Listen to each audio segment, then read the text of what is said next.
आज हम आपको एक ऐसे बड़े अंतर्राष्ट्रीय रैकेट के बारे में बताने जा रहे हैं जिसका भांडाफोड़ प्रवर्तन निदेशालय यानी ईडी ने किया है।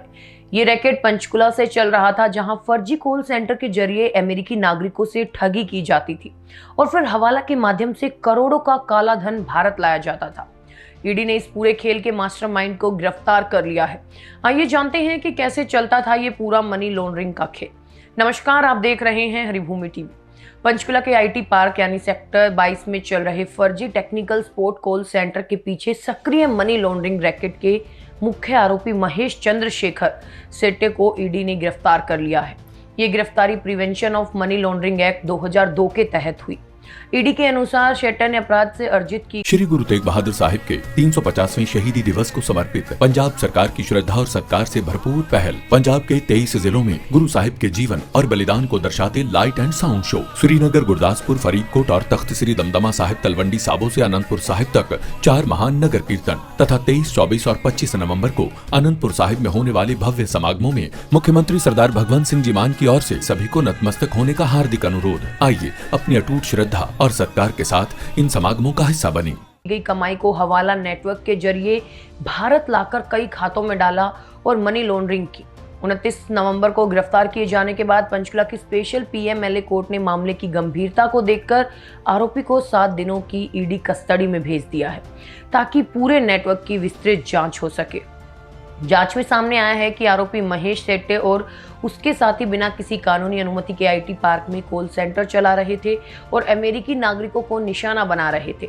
ये लोग खुद को नेटफ्लिक्स, अमेजन, स्पेक्ट्रम और AT&T जैसी बड़ी यूएस कंपनियों के प्रतिनिधि बताते थे। वो VIP डॉलर और रिमोट एक्सेस टूल का इस्तेमाल करके यूएस नागरिकों को डराते थे कि उनके सिस्टम में तकनीकी समस्या है।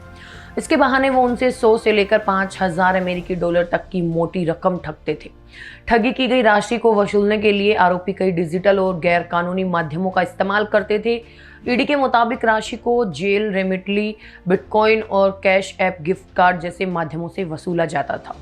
इसके बाद इस पूरी रकम को अवैध रूप से हवाला चैनलों के जरिए कैश में भारत ट्रांसफर किया जाता था। ये पैसा पहले महेश सेट्टे के व्यक्तिगत खाते और उसकी firm MSC and Chris enterprises के खाते में जमा होता था और बाद में मनी लॉन्ड्रिंग को पूरा करने के लिए इस राशि को आरोपी की मां शालिनी के बैंक खाते में भी ट्रांसफर किया गया।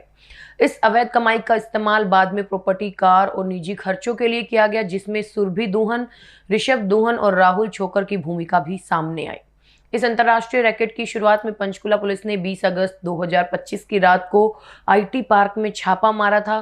पुलिस कमिश्नर शिबास कविराज ने बताया कि इस कार्रवाई में 3 फर्जी कॉल सेंटरों का भांडाफोड़ हुआ और 85 लोगों को गिरफ्तार किया गया था। पकड़े गए आरोपियों से 12 लाख से अधिक कैश और भारी मात्रा में डिजिटल उपकरण भी जब्त किए गए। पुलिस ने 10 मालिकों में से 6 को पहले ही गिरफ्तार कर लिया था और अब ईडी ने इस मामले में मनी लॉन्ड्रिंग के एंगल के मुख्य संचालक महेश सेट्टे को गिरफ्तार किया है। तो ये थी ईडी की बड़ी कार्रवाई की पूरी जानकारी। अंतर्राष्ट्रीय ठगी और हवाला के इस बड़े रैकेट पर आपकी क्या राय है, हमें कमेंट बॉक्स में जरूर बताएं।